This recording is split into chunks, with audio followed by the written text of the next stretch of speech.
For 85 years, this facility behind me has served as a direct link to Edmonton's contributions to World War II. But soon, it could be relegated to just another chapter in the history books. It's one of the last surviving examples of this kind of architecture, certainly in Western Canada. It is a shell of its former self. Boarded windows, rotted steps, fraying roof. But in 1942, Edmonton's Hangar 11 played an integral role in supplying aircraft to Allied forces. The Lend-Lease Act was supplying aircraft to the Russian allies, so through Britain and America and Canada. The pilots were trained here, and then the aircraft were also sent here to Alaska, and then from Alaska across to Russia. But now, after years of neglect, the historical hangar's fate twists in the wind. Edmonton has spent years on redeveloping the area, formerly a municipal airport, into a new cutting-edge neighborhood.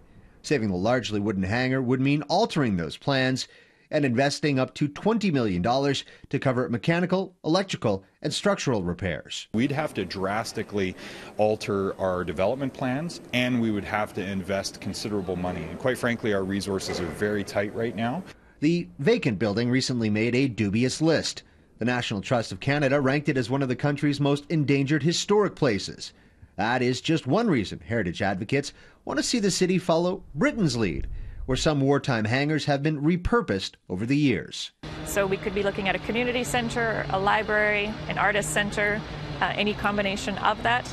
There have also been some examples of the private sector coming in to take over and rehabilitate hangars. So there have been breweries, there have been restaurants. But in this case, the mayor contends they've already saved another wartime hangar. The Aviation Museum is a building that we've designated in an arguably more significant World War II piece of history.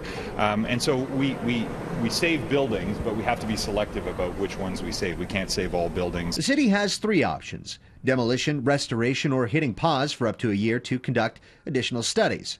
But hangar advocates argue that after 85 years, this link to our past deserves a little more time.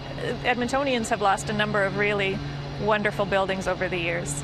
At the very least, an exploration of what could be done with this hangar, a public conversation about who's interested in it, what it might look like, how it could serve. In Edmonton, Courtney Theriault, City News.